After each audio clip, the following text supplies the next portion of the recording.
A carta de primeira de Pedro. Eu vou a pedido, há muito pedido a pulso de um grupo aí. Vou começar de novo uma série que eu preguei possivelmente no primeiro ano da igreja, que é sobre os atributos de Deus.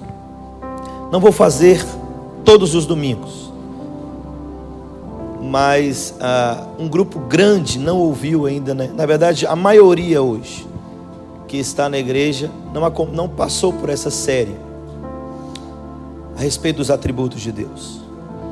E eu quero fazer então, começar essa série, mas não será todos os domingos. Então um domingo eu vou picar talvez.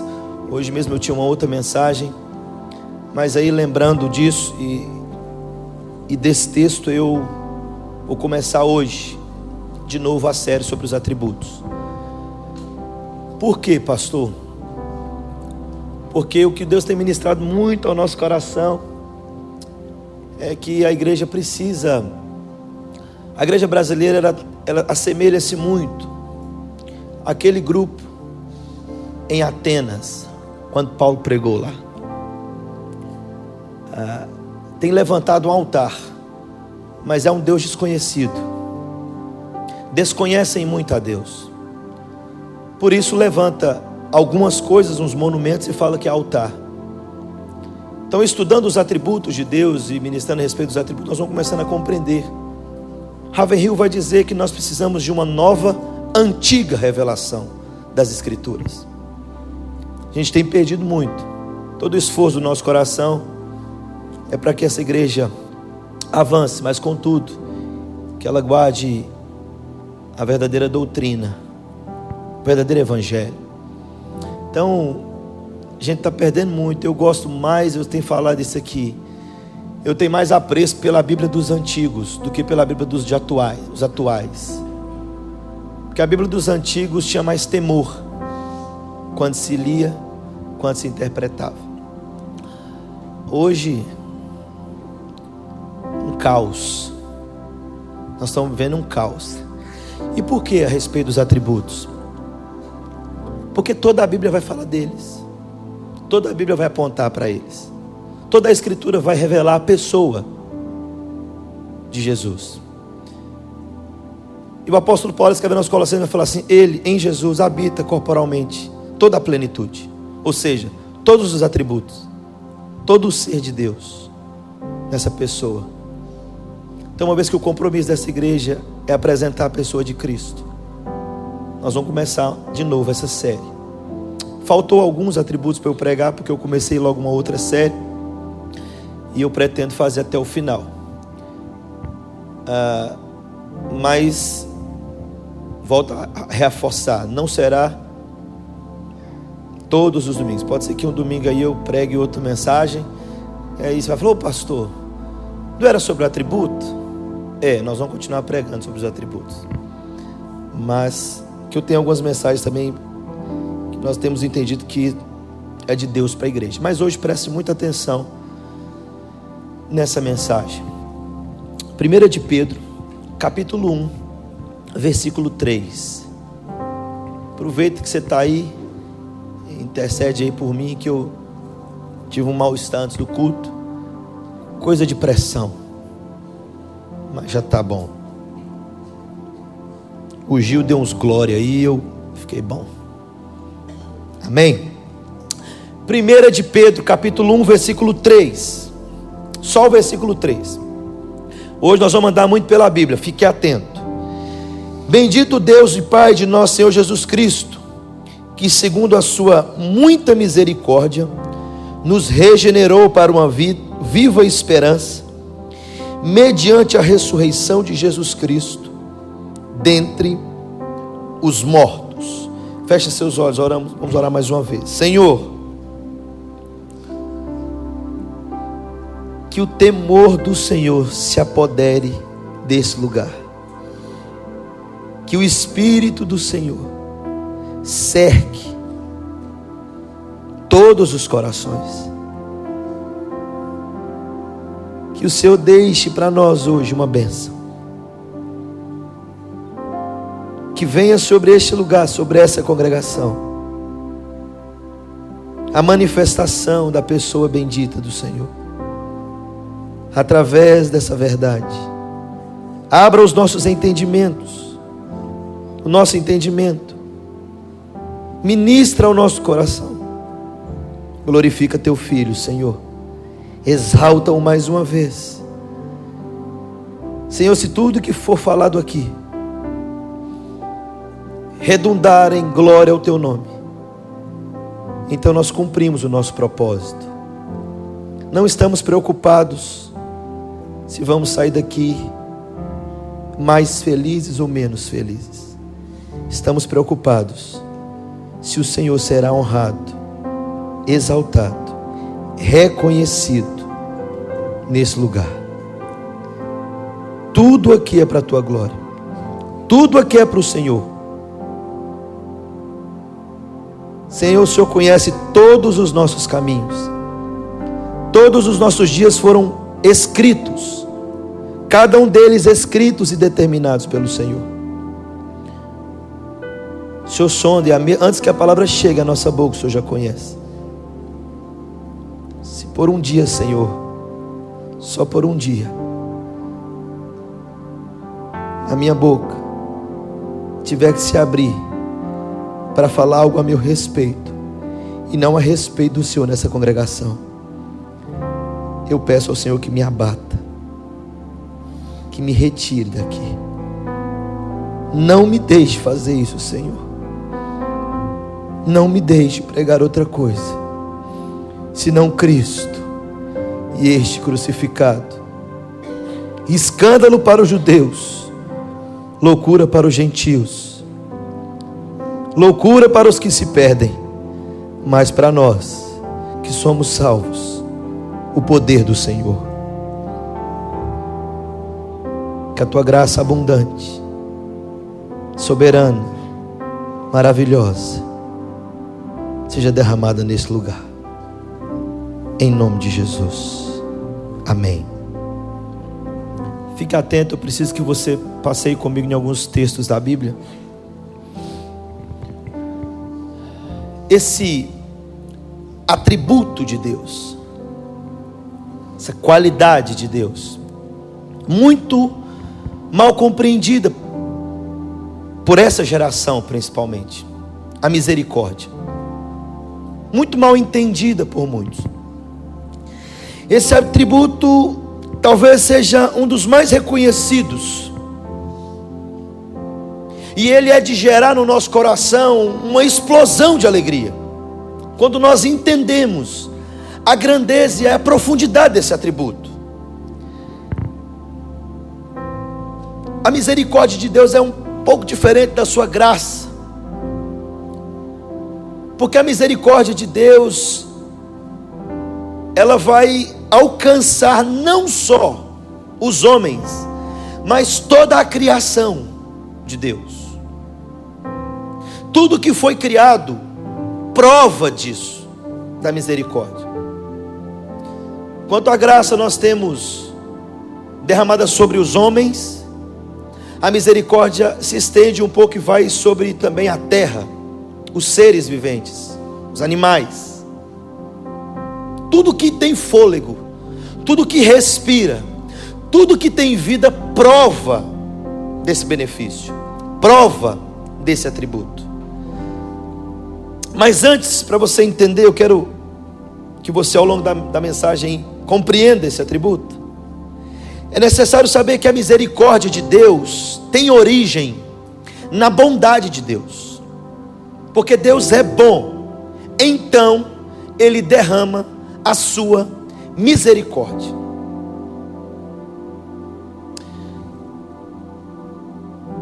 Mas preste atenção, o primeiro fruto da bondade de Deus é a benignidade de Deus. O que é isso, pastor? É pela benignidade de Deus que Ele concede vida, existência a todas as coisas. O segundo fruto da bondade de Deus é a misericórdia de Deus. E a misericórdia de Deus, ela denota uma pronta inclinação de Deus para aliviar a miséria das criaturas. Por quê? Perceba comigo que quando Deus cria o homem, quando Deus cria a terra, Deus coloca ali no jardim Adão, Deus faz para Adão uma auxiliadora, o homem passa a usufruir dessa presença de Deus, livre do pecado, sem contaminação, mas com condição de pecar. Adão tinha condição de pecar, mas também tinha condição de não pecar. Por isso, a ordem de Deus para Adão: olha, se você comer, morre; se não comer, vive. Claro, vida e morte espiritual, porque Adão comeu do fruto, Eva, e continuaram vivendo fisicamente. Enquanto Adão então tinha condição de pecar e não pecar, diferente de nós, que agora não temos condição de não pecar. Porque Adão pecou, agora nós não temos condição de não pecar. Todos nós pecamos. E a misericórdia de Deus então foi derramada. É uma pronta inclinação do próprio Deus para aliviar a miséria das criaturas caídas. Lembrando que, pastor, mas então o que tem a ver? O senhor falou que a misericórdia alcança não só o homem, mas também a natureza. Quando Adão peca, Deus não amaldiçoou só o homem, mas também a terra. A terra foi amaldiçoada por causa do pecado. O pecado afetou todas as coisas no globo terrestre. O pecado afetou o homem por completo. O pecado trouxe para o homem fraquezas físicas, fraquezas emocionais, fraquezas espirituais. Física porque, com o passar do tempo, o vigor vai indo embora. O que você deseja fazer, você não consegue muito mais. As pernas vão ficando falhas, os cabelos vão caindo, a voz vai ficando frágil, as mãos já não têm mais o mesmo vigor. Fraquezas emocionais porque constantemente, um dia nós estamos bem, outro dia nós estamos mal. As nossas emoções são facilmente afetadas. Fraquezas espirituais porque todos os dias nós cometemos pecado contra Deus, e por causa disso Deus derramou então a misericórdia sobre a criatura. Deus então vem com a sua misericórdia. Preste atenção que eu quero explicar para você um pouco a respeito desse atributo, mas antes é necessário nós entendermos e fazermos a distinção dessa misericórdia que é aplicada por Deus na humanidade e na sua criação. Primeiro, os estudiosos chamam a primeira misericórdia de uma misericórdia geral, que se estende não somente aos homens crentes, mas também aos incrédulos, mas também se estende aos animais, à vegetação, à criação de Deus. Se você abrir a sua Bíblia comigo em Salmos 145, nós vamos entender isso claramente. Salmo 145 vai dizer assim no versículo 9: o Senhor é bom para todos, e as suas ternas misericórdias permeiam todas as coisas, tudo que foi criado. Atos capítulo 17, versículo 25 vai dizer que Deus, Ele mesmo, dá vida a todos e fôlego a todas as coisas. Esse é o Deus que dá todas as coisas da sua criação. E nós chamamos isso de misericórdia geral. A misericórdia que abrange não só os homens, mas também tudo que Deus criou, dando fôlego de vida, dando nutrientes necessários. Nós podemos ver isso claramente quando ele usa aquela analogia para tratar com a nossa ansiedade. E fala: olha para as aves dos céus, eu alimento elas. Misericórdia. Olha para os lírios dos campos, eu visto eles. Misericórdia. A misericórdia geral de Deus, mantendo todas as coisas que foram criadas. Tem uma segunda misericórdia, que é a misericórdia especial. Enquanto a geral abrange não só os homens, mas também tudo que foi criado, a especial separa um grupo na criação. A misericórdia especial separa a criação de criação, e a misericórdia especial é derramada por Deus e exercida para com os filhos dos homens, todos eles, sem distinção, cristãos e ímpios. Pastor, como assim? É fácil de entender. Mateus capítulo 5, versículo 45 vai dizer assim, você pode ir anotando: para que vos torneis filhos do vosso Pai Celeste, porque Ele faz nascer o seu sol sobre maus e bons, e vir chuva sobre justos e injustos. O mesmo benefício de plantar a semente, de plantar na terra, e Deus enviar chuva, o ímpio recebe, o cristão recebe, o justo recebe e o injusto recebe. Essa é a misericórdia especial de Deus. E por que é especial? Porque ela é dada a um grupo seleto da criação.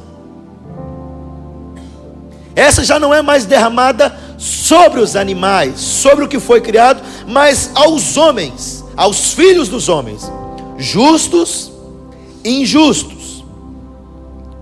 Tem uma terceira misericórdia para você entender a título de introdução. É o que nós chamamos de misericórdia soberana.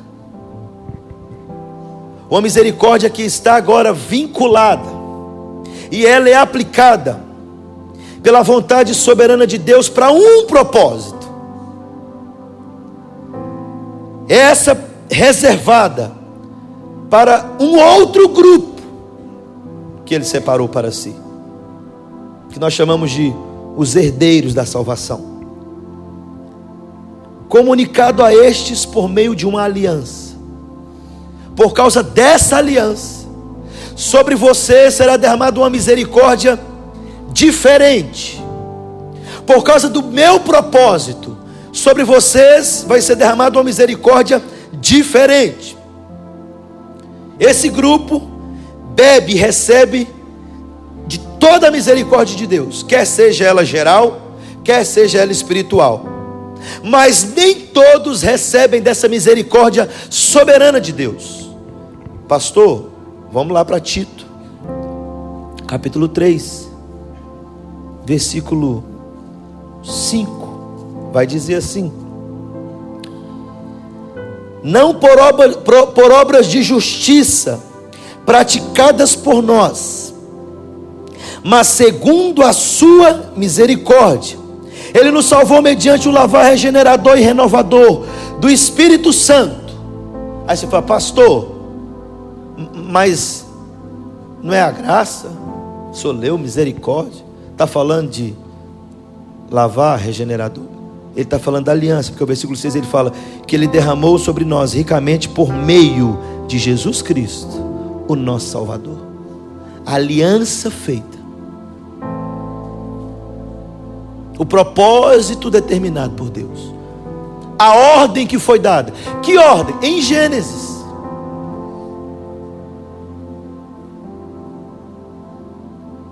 Da mulher nascerá o descendente que vai esmagar a cabeça da serpente. Que aliança que foi feita, e que o Senhor teria um povo para si, e começa no Gênesis, e chega em Abraão, e Deus então insere essa promessa no tempo, e diz para Abraão: a partir de agora, benditas serão todas as famílias da terra, todos os seus descendentes serão benditos. Eu escolhi um povo para mim, Abraão, e esse povo descenderá de ti. Você será pai de multidões, pai de muitas nações.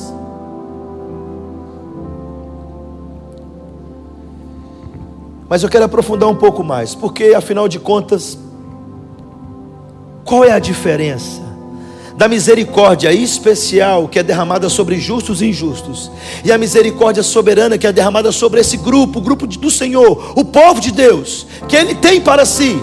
Qual é essa diferença?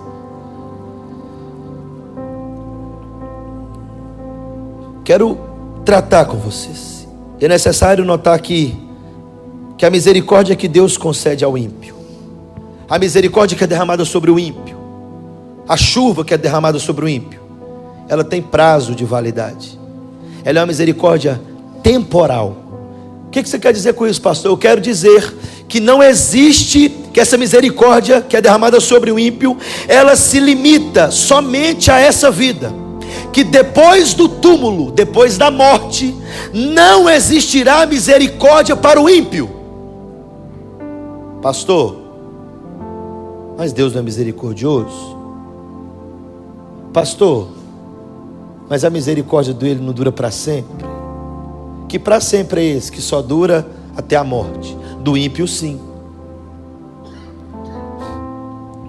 Pastor, tem uns que saem aqui com raiva. Eu quero ver na Bíblia. Ok, Isaías, pega a sua Bíblia, versículo 27, capítulo 27, versículo 11. Vamos ver se Deus nos... Isaías 27, 11.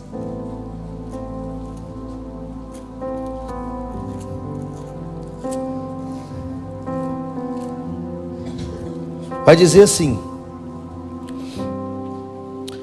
quando os seus ramos se secam, são quebrados, então vêm as mulheres e lhes deitam fogo, porque este povo não é povo de entendimento. Por isso, aquele que o fez não se compadecerá dele, e aquele que o formou não lhe perdoará. Sobre quem? O ímpio. Depois você medita no Salmo, no capítulo 27. Deus amando o povo dele, salvando o povo dele e dando essa sentença para o que não é povo dele. A primeira diferença é que a misericórdia especial, a misericórdia que é derramada sobre o ímpio, sobre o incrédulo, ela só vai até essa vida. Enquanto ele estiver vivendo, haverá chuva na sua plantação. Enquanto ele estiver vivendo, haverá respiração, ar para ele respirar. Enquanto ele estiver vivendo, ele vai plantar e vai colher. Enquanto ele estiver vivendo, o sol vai aquecer ele. Enquanto ele estiver vivendo, o frio vai aconchegar ele. Enquanto ele estiver vivendo, ele vai provar dos benefícios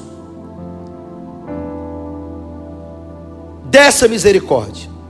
O ímpio, depois que ele morrer, não tem mais misericórdia. Aquele que o criou, disse o profeta, aquele que o criou não se compadecerá dele mais, não terá mais misericórdia dele. Essa é a primeira diferença da misericórdia de Deus sobre o ímpio para a misericórdia de Deus sobre nós. Essa é a primeira. Então, se você está aqui e ainda não reconheceu Jesus como seu único e suficiente Salvador, é para você mesmo que eu estou falando. Se você morrer hoje, não terá mais misericórdia. Mas nós vamos chegar no final, porque pode ser que hoje Deus te trouxe aqui, e o Espírito Santo te trouxe aqui para te falar assim: existe misericórdia para você, e essa misericórdia eu quero estender a você, além da morte.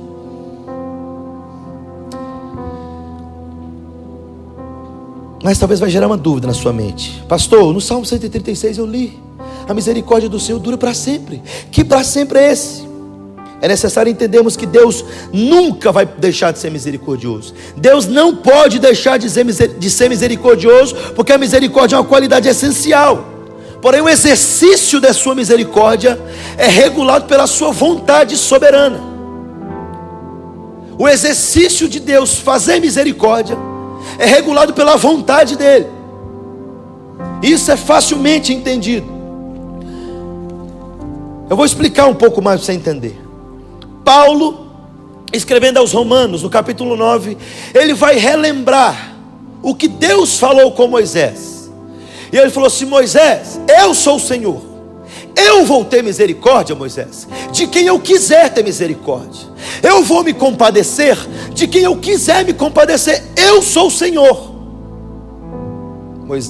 Paulo então retrata isso. Mas por quê? Pastor, se a misericórdia do Senhor dura para sempre, e por que isso? Porque não existe nada que obrigue Deus a agir com misericórdia fora dele. Se houvesse algo fora, externo, que obrigasse a Deus a agir com misericórdia. Por que que Deus nos ordena agir com misericórdia? Porque nós fomos alcançados pela misericórdia. Foi feito misericórdia a nós, então nós devemos ser misericordiosos também. Como foi feito a nós, nós fazemos aos outros. Mas com Deus não. Quem foi misericordioso com Deus? Na verdade, quem sondou a mente dele? Quem foi seu conselheiro? Quem deu para ele primeiro, para poder receber dele? Por isso que a Bíblia vai dizer, porque dele, por ele, para ele são todas as coisas. Isso quer dizer o seguinte, preste atenção: nada que eu e você façamos vai alterar a misericórdia de Deus sobre nós. Você peca assustadoramente, e a Escritura vai dizer assim: as misericórdias do Senhor são a causa de nós não sermos consumidos. Lamentação 3. Porque as suas misericórdias não têm fim, elas se renovam a cada manhã. Você pecou bruscamente, grosseiramente, estupidamente diante de Deus. No outro dia você acordou, misericórdia sobre a sua vida. Nada que você fez alterou a misericórdia.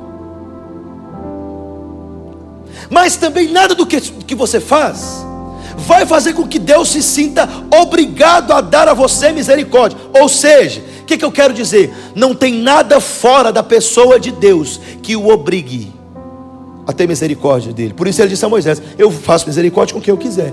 Eu sou o Senhor. Eu não posso ser manipulado por homens. Não tem nada que nós façamos que Deus vai falar assim: eu vou ter que agir com misericórdia com Aguinaldo. Olha o que ele fez. Não! Isso torna Deus injusto, pastor? No final você vai me falar se torna. No final nós vamos chegar numa compreensão. Eu creio assim. O que eu quero dizer com isso? Que não tem desgraça nenhuma que o homem viva. Não tem crise, problema nenhum que o homem viva que faça com que Deus seja influenciado a fazer misericórdia. Ele não pode ser influenciado por coisas alheias. Se ele fosse, irmão, se Deus fosse influenciado pelo caos do homem para executar a sua misericórdia, ele tinha curado todos os leprosos. Por que ele não curou todos? Curou só alguns. Alguém sabe a resposta? Porque eles não tiveram fé? E os que não tiveram fé que ele curou? Por que ele não curou? Porque ele não quis, irmão. A melhor resposta é essa. A gente não tem que ficar dando cambalhota, porque ele não quis. Tem pastor que tem medo de falar assim: não sei por que ele não fez. A resposta talvez mais sábia para algumas coisas na Bíblia é: não sei. Ele é Deus. Do contrário, ele não seria Deus. Então por que ele não curou todos os leprosos? Porque ele não quis curar. Mas talvez você fale: pastor, o que fez o Senhor atravessar um mar, ir para um lugar desprezado por homens, e chegar até a porta dessa cidade e curar um só endemoniado e voltar? Será que não tinha mais lá dentro para ele curar na cidade?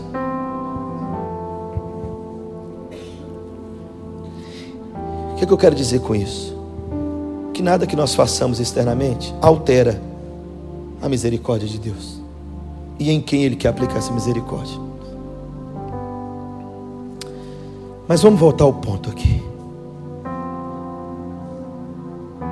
Por que não haverá misericórdia para o ímpio e haverá misericórdia para o cristão, para o povo de Deus? Primeira coisa, eu vou te dizer um negócio, é para te assustar. Até o lançamento dos ímpios no lago de fogo e enxofre é uma ação da misericórdia de Deus. Ah, pastor, não posso concordar com isso. Ok, você vai ter que pegar os textos que eu vou ler e tirar da sua Bíblia. Até o ato de lançar o ímpio condenado no lago de fogo e enxofre é uma ação da misericórdia de Deus. Por quê? A misericórdia de Deus e o castigo dos ímpios deve ser visto por três lados. Primeiro, o lado de Deus. a condenação de um ímpio, lançar o ímpio, tirar essa misericórdia depois que ele morre, não executar mais a misericórdia sobre ele, é um ato de justiça de Deus. Por quê, pastor? Porque um Deus justo precisa cumprir a sentença sobre um condenado. Um Deus santo, justo, perfeito, precisa. Então, do lado de Deus é um ato de justiça. Quando Deus lança no inferno os ímpios, Satanás e os seus anjos, é um ato de justiça de Deus. Se nós formos olhar primeiro para o lado de Deus, é um ato de justiça. Para o lado do ímpio, é um ato de equidade. O que é equidade? É o justo julgamento. O que é isso? Ele está apenas recebendo a recompensa, o salário dos seus atos. Qual trabalhador que não quer receber salário? Tem algum aqui? Levanta a mão que nós estamos querendo fichar aqui na igreja. Então, para o lado do ímpio, ele só está recebendo o que ele merece. O inferno. Ele é ímpio. Para o lado olhando do ponto de vista agora dos redimidos, nós, a igreja, é um ato de misericórdia. Por quê, pastor? Você imagina quão terrível seria se a presente ordem das coisas continuasse para sempre e os filhos de Deus fossem forçados a viver no meio dos filhos do diabo eternamente? Parou para pensar? Se nós fôssemos como filhos de Deus obrigados a morar e viver eternamente com os filhos de Satanás, o céu não era céu, irmão. O céu deixou de ser céu. Aí tem um grupo com um discurso todo florido de evangelho. Ô pastor, Deus não pode condenar o ímpio, é contrário à sua natureza. Esse Deus que vocês conhecem, meu filho, é um Deus muito frouxo. Deus precisa executar o juízo e a justiça dele, senão ele não é Deus. Um Deus que não pode condenar o ímpio é um Deus que não pode salvar você. Preste atenção aqui. A descrição da Nova Jerusalém. Vê se vai ter espaço para estar filho de Deus com filho do diabo. Qual que é a descrição da Apocalipse 21? Olha aí, preste atenção, para você entender. Calma, irmão, esse sermão não é... Você vai sair daqui dando glória, pode ficar tranquilo. Hoje você não apanha, não, louvado seja Deus, nem eu. Apocalipse 21, 27. A descrição da Nova Jerusalém, do céu. Ele vai dizer: nela nunca jamais penetrará coisa alguma contaminada, nem o que pratica abominação e mentira, mas somente os inscritos no livro da vida do Cordeiro. Ele está dizendo: na Nova Jerusalém, no céu, não entrará ímpio, aquele que pratica abominação, mentira, o não regenerado. Só vai estar lá os filhos de Deus, aqueles que têm os seus nomes escritos no livro da vida do Cordeiro. É isso que ele está dizendo. Então a gente já começa a separar. Então, do ponto de vista da misericórdia, quando Deus condena o ímpio, é um ato de misericórdia de Deus para com os seus filhos. Lá no início ele falou: o inferno é o lugar de tormento preparado para o diabo e todos os seus anjos. Ok? Não é isso que está escrito? Ok. Mas para que você não ache que eu estou forçando a barra, blefando, discurso duro, vamos ler a Bíblia. Acha que é coisa da minha imaginação?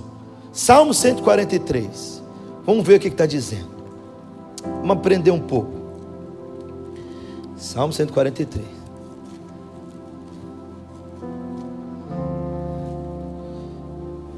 Versículo 12. Salmo 143, 12. Espera aí.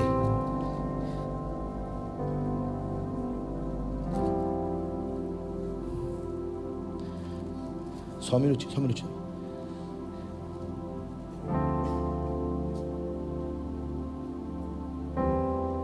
Não, desculpa, 136, volta um pouquinho. Salmo 136, 15. Pra você não achar que eu estou doidando aí.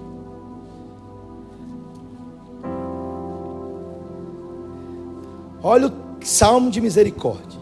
Ele vai dizer assim: mas precipitou no mar vermelho a Faraó e ao seu exército. Por quê? Fala mais alto, irmão.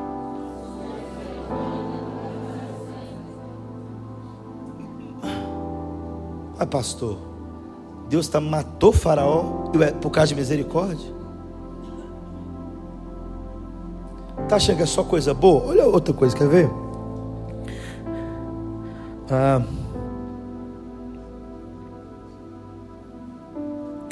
Versículo 10. Aquele que feriu o Egito nos seus primogênitos, porque a sua... Sabe o que está falando aqui? Está falando assim, ó. A morte de Faraó e do seu exército, a misericórdia de Deus foi para Faraó e seu exército um ato de castigo, enquanto a misericórdia de Deus foi um ato de bondade para o povo de Deus. Enquanto o povo de Deus passava atravessando pelo mar, um ato de misericórdia soberana de Deus para manter o seu povo. Quando vem o ímpio, o inimigo, os filhos da ira, os vasos da ira, o ato de misericórdia de Deus é: mata. Matou. Foi Deus, pastor? Foi. Quer esse Deus? Não. Tem uns que não entendem nada quando vem aqui. Sai daqui bismado. Quer esse Deus que mata? Não. Uai. Quem é que mata então?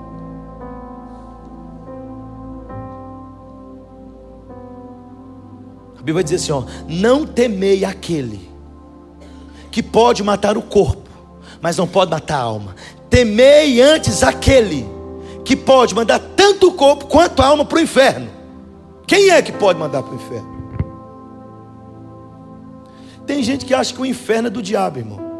O diabo falou assim: eu vou criar um inferno aqui para nós, tal. Eu vou ficar aqui, não vou sentir nada, e todo mundo vai sofrer porque eu sou mau. Não, irmão. Quem criou o inferno foi Deus. E Ele preparou o inferno para Satanás e os anjos dele. Foi Deus que criou o inferno. É claro na Bíblia. Deus é um Deus de justa misericórdia. Mas preste atenção, que eu quero andar um pouquinho mais.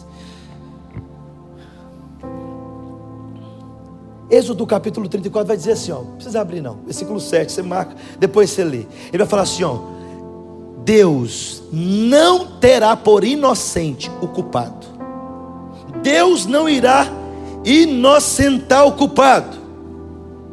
Pastor, vamos lá, irmão, volta para Salmo, você ainda está em Salmo, vai para o capítulo 9. Foi ele que falou, ele disse isso. Olha o que o capítulo 9 de Salmos, versículo 17 vai dizer.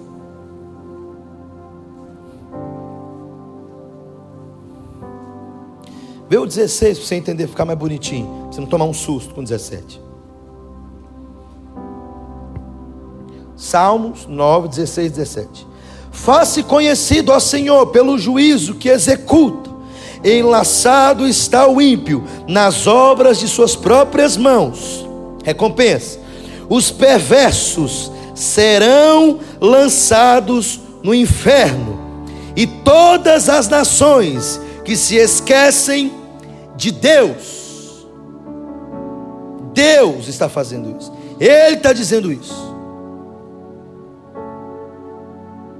A misericórdia do Senhor sobre o ímpio só se estende até essa vida.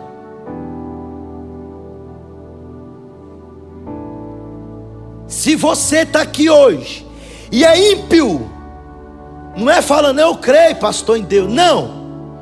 É confessar o Senhor, ter uma mudança de comportamento, uma mudança de pensamento, uma mudança de coração. Se você sair daqui hoje, bater seu carro, morrer amanhã e daqui a pouquinho você está no inferno, não terá misericórdia, não terá outra chance. Meu irmão, eu estou falando sério com você. Eu estou falando de vida e morte. Eu estou te dizendo que a Escritura está sendo cumprida desde os tempos eternos. Ela nunca falhou. Ela não vai falhar nessa ordem. Ela não vai falhar no que ela está dizendo. Ela está dizendo a mim e a você que a misericórdia, isso que você está provando todo dia, se você é ímpio, só vai durar para você enquanto você estiver aqui nessa terra. Passou dela sem confessar o Senhor, não terá mais misericórdia. Não terá. O que é o inferno então, pastor? Só para te orientar, para você não sair daqui desorientado. O inferno é o derramar do furor da ira do Cordeiro de Deus. O inferno é a ausência de qualquer resquício de vida. O inferno é a ausência de qualquer resquício de alívio. Não haverá no inferno um segundo sequer de alívio. É toda a ira de Deus contra o pecado. Pastor, qual é o exemplo que o Senhor me dá disso? Olha para Jesus,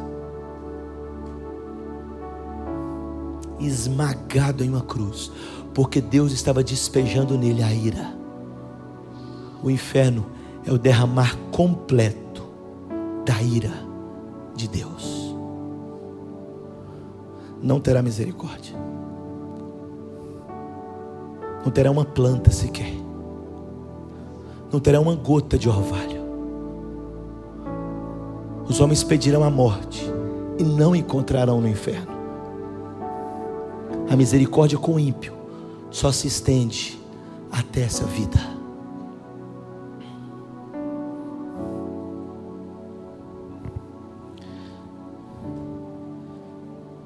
Tantas pessoas têm abusado dessa perfeição divina, continuam desprezando a autoridade de Deus, continuam pisoteando em suas leis, continuam em pecado, e ainda presumem que Deus será misericordioso, mas Deus não vai ser injusto com Ele mesmo. É diabólico continuar pensando, continuar pecando e pensar que pode contar com a misericórdia de Deus. É diabólico continuar pensando que você pode andar aqui na igreja e bebendo dos cálices deste mundo e contar com a misericórdia de Deus. Cuidado, jovem, adolescente, cuidado. Vai demorar, pastor, para Jesus voltar. Eu estava vindo no carro para cá. Hoje eu estava lá na casa do meu pai. Parei poeira. Comecei a sentir mal. O peito começou a doer do lado esquerdo. Primeira coisa que veio na minha cabeça: Senhor Jesus, vou devagarzinho no carro aqui, que se der um ataque eu estou pronto. Está tudo certo. Ainda ia chegar de terno, irmão José. Olha aí, coisa boa.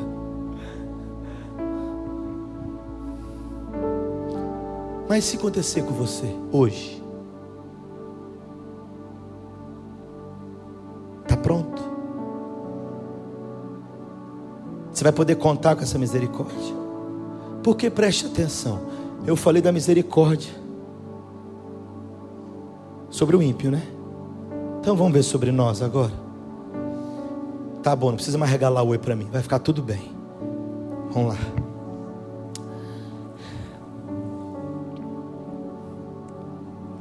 A misericórdia de Deus sobre nós, sobre a igreja, sobre o povo de Deus.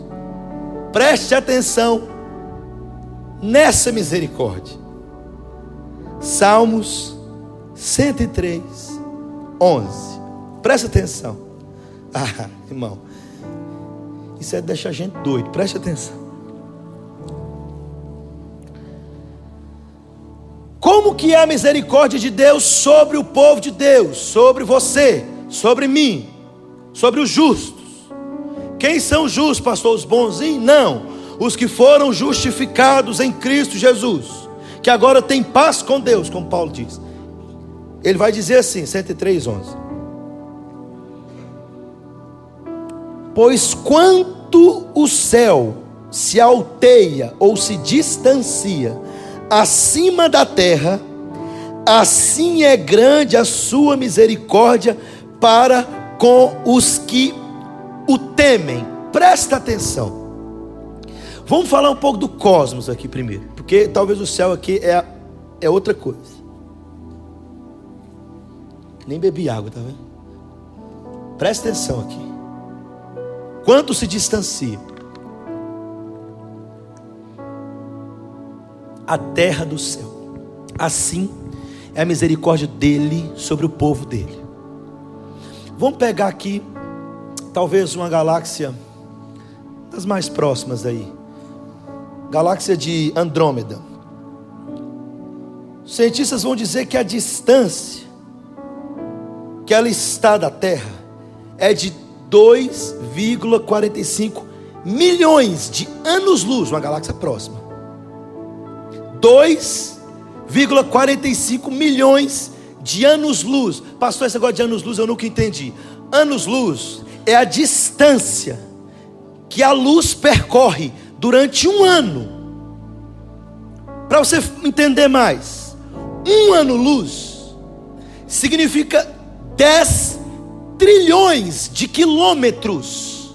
A galáxia aí tem 2,45 bilhões de anos-luz. Quantos trilhões de quilômetros ela tem?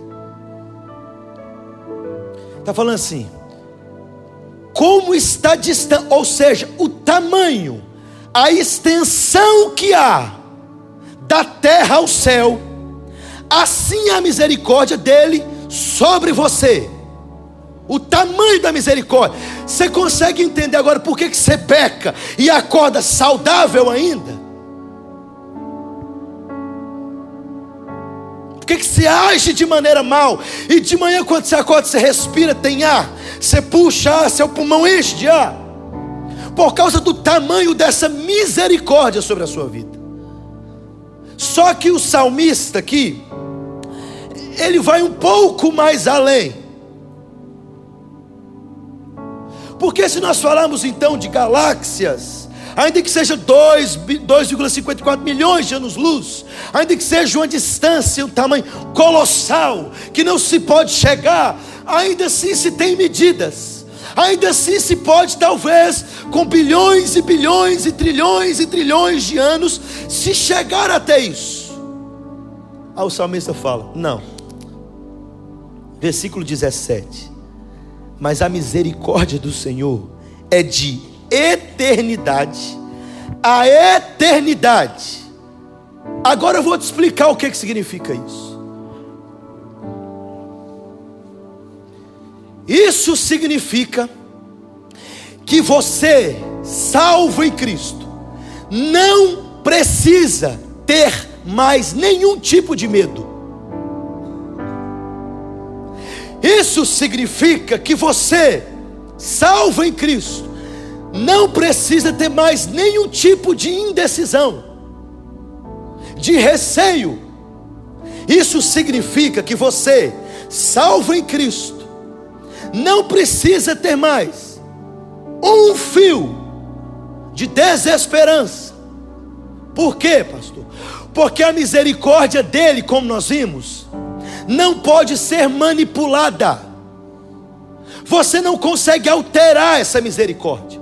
Eu não consigo alterar. E ele está falando sobre os que temem, sobre o meu povo, sobre os meus filhos, sobre a minha igreja. A minha misericórdia vai além dessa vida. Por quê? Ele vai de eternidade a eternidade. O que significa de eternidade a eternidade? O conceito de eternidade é que não teve início e não terá fim.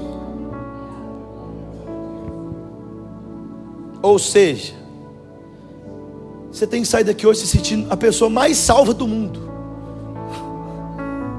Não tem fim, não pode ser alterada, não pode ser manipulada, não pode ser comprada, não pode ser vendida. Ele está falando, a minha misericórdia é assim sobre vocês. Não se preocupem. Aí eu pergunto, por que você está triste então? Com medo?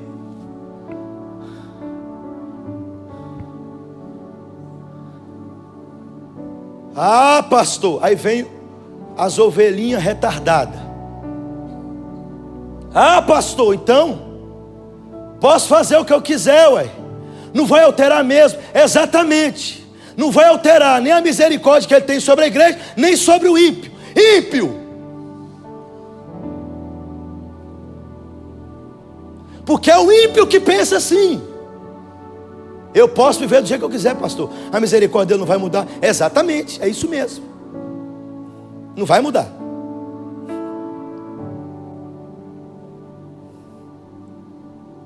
Pai, pastor, o que você quer dizer com isso? Que eu não sou salvo? Se você estiver pensando assim, Não, pastor. Eu estou entendendo então, pastor. Então quer dizer que a minha luta que eu sinto quando eu peco, aquela tristeza, e às vezes eu tento fazer certo, e o bem que eu quero fazer eu não faço, mas o mal que eu não quero, esse eu faço. Quer dizer que mesmo eu praticando o mal que eu não quero, terá misericórdia para mim? Quer dizer, pastor, que não tem como? Não. Não tem como eu ir para o inferno? Não. Não tem como. Como assim, pastor? Não tem como, irmão.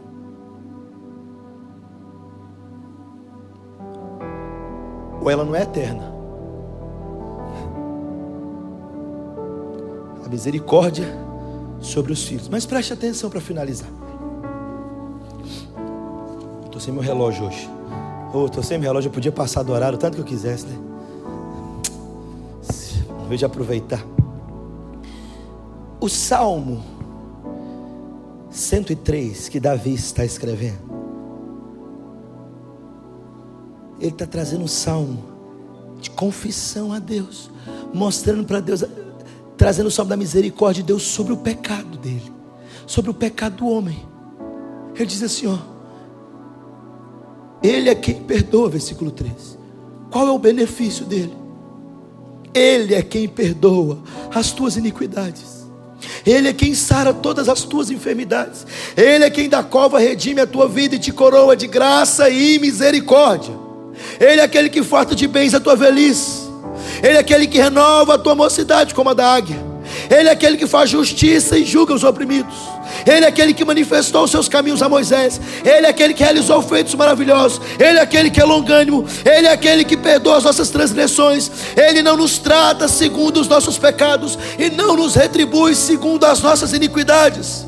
Porque a misericórdia dele é maior do que a distância do céu e da terra. A misericórdia dele é eterna, alcança os seus filhos, sustenta os seus filhos, mantém os seus filhos, dá vida aos seus filhos, provê para os seus filhos. Essa é a misericórdia que se renovou hoje sobre a sua vida, sobre a minha vida, sobre a nossa vida. É essa misericórdia que amanhã de manhã você vai chegar em casa, vai se alimentar, vai comer, vai deitar, vai dormir. Amanhã o seu celular vai despertar, você vai se levantar e vai respirar, porque essa porção imensurável de misericórdia está sobre você. E sabe quando é que ela vai acabar? Nunca! Nunca, meu irmão. Nunca vai se esgotar a misericórdia. Ele é uma fonte inesgotável. Amanhã tem misericórdia para você. Você está com medo de quê? Você está preocupado com o que amanhã?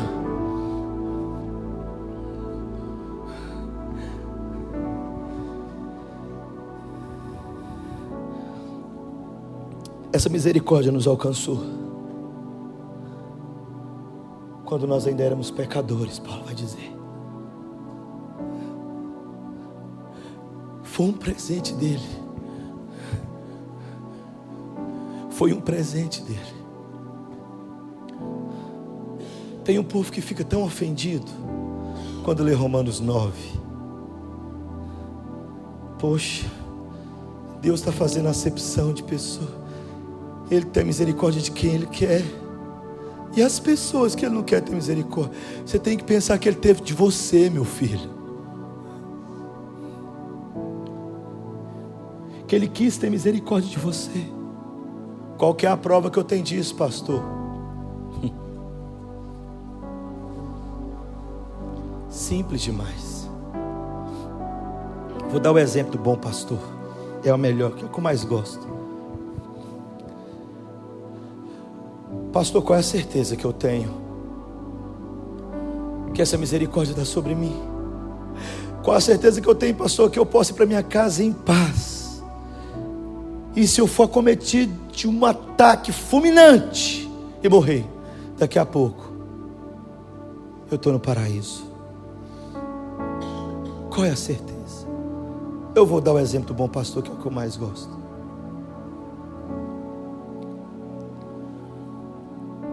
Ele diz assim, próprio Jesus: vocês não me ouvem e não ouvem as minhas palavras, porque vocês são do mundo.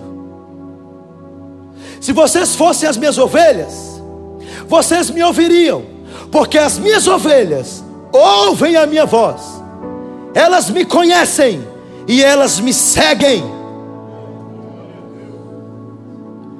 Pastor, o senhor está querendo dizer que eu ouvi o Evangelho, eu entendi o Evangelho, eu reconheço que eu sou dele, e eu estou seguindo ele, pastor, mesmo tão frágil, mesmo cometendo falhas, mas eu estou seguindo o bom pastor. Isso quer dizer que eu sou dele? É.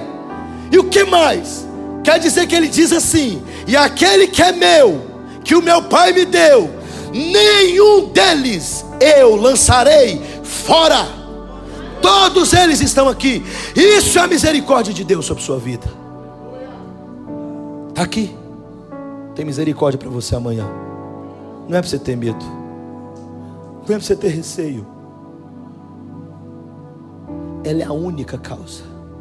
A única.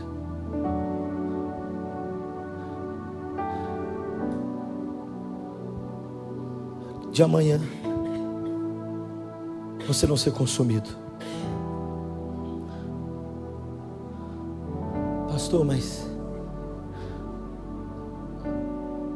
todo mundo quer ir para o céu, né, irmão? Ninguém quer morrer, né? Todo mundo quer o arrebatamento. Não sei se nós vamos ser a geração que Deus vai. Quero saber se você está preparado. Eu quero te dar uma palavra que você entender isso. Todas as vezes que você for tentado a ter medo de qualquer coisa, coisas dessa terra, coisas do presente, coisas do porvir, poderes, altura, profundidade, qualquer criatura, homens, políticos, reis, quando você for tentado a ter medo de você mesmo, lembra da misericórdia. Lembra que existe porção de misericórdia sobre sua vida, derramada por Ele. A grande diferença é essa.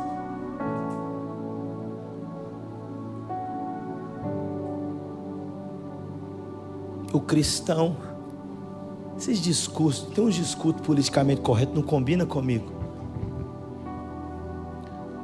Esses cristãos acham que é melhor do que alguém, mas a proposta é ser melhor mesmo. Se fosse para ser ruim, todo mundo era do diabo, irmão. Está achando que é melhor que os outros. A proposta é ser melhor, é ser parecido com Jesus.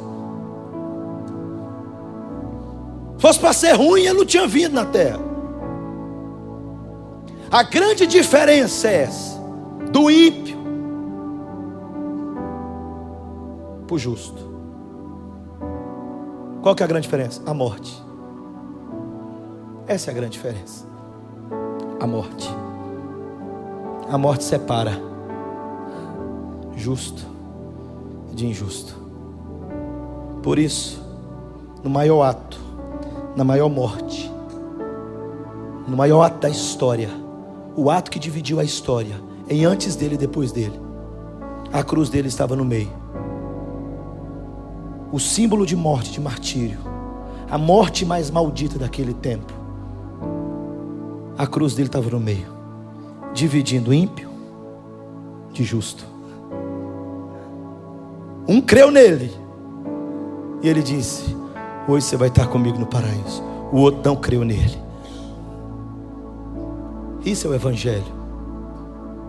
Essa é a diferença na misericórdia. A misericórdia é sobre o justo. Ela se estende além dessa vida. Ah, pastor, é difícil demais esse negócio. Então eu vou fechar aqui com um questionamento no intelecto agora. Tá bom? Pastor, os engraçadinhos falam assim: ninguém voltou de lá para saber, então paga para ver. O que é melhor? Já que ninguém voltou de lá para saber. Foi igual o negócio de música do mundo. Uma vez o cara me chamou e falou: ô pastor, você tem que parar de pregar essas coisas, porque é graça comum. E esse negócio de você estar oprimindo os meninos, falando que os meninos vão para o inferno se tiver essa prática de vida, e ppp, o senhor não entende a graça? Eu falei: não, quem não entendeu foi você, presbítero. Falei com ele, que está usando a graça de Deus para viver nessa desgraça de vida que você quer. Aí ele falou assim: mas você não parou para pensar se você estiver errado, não? O tanto de menino que você oprimiu?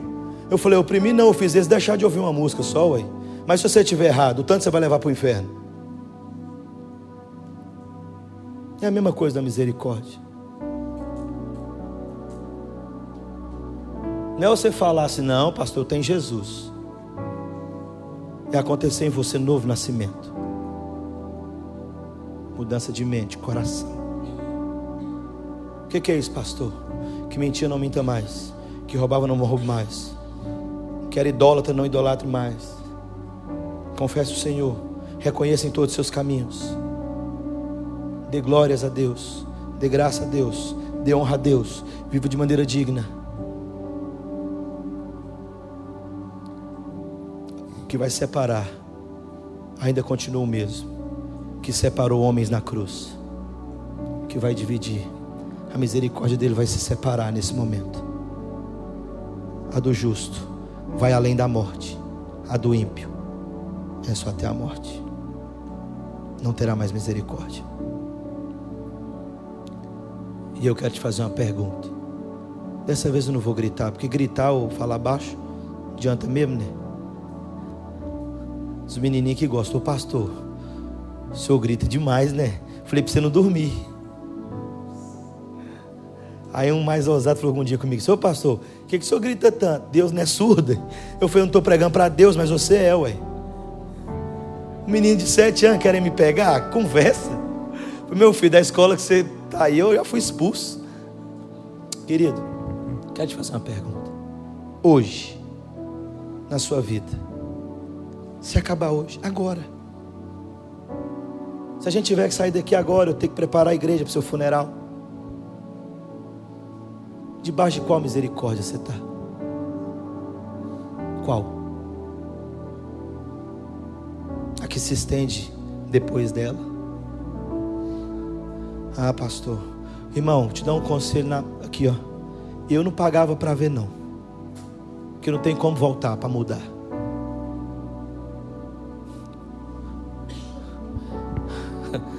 Ô pastor, essas mensagens dão medo. Ué, até os demônios creem, treme. Você não vai tremer? Eu também tremo, hein? Tem cabra que quer pregar só o chantilly do evangelho. Café amargo ninguém quer, como diz o Granconato. Mas preste atenção, você que é salvo, vou te dar um conselho. Você que é povo de Deus, não tenha medo. Não tenha medo. Você está amparado, guardado, protegido, conduzido e sendo sustentado por algo que é eterno, que ninguém pode mudar, que ninguém pode se afastar de você. Isso vem dele, é ele que faz, é ele quem dá, ele é eterno, seu amor é eterno, sua misericórdia é eterna, ela dura para sempre sobre o povo dele. Mas se você não é, o tempo de ser é agora.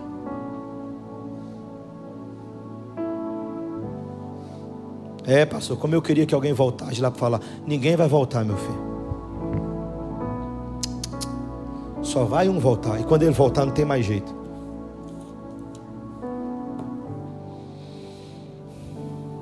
Estou perguntando se é de igreja não, meu filho. Ah, pastor, tem 30 anos que eu sou de igreja. Grandes coisas. Estou perguntando isso não. Estou perguntando se ele voltar agora. Debaixo de qual misericórdia você está? Ela é a causa da gente não ser consumido.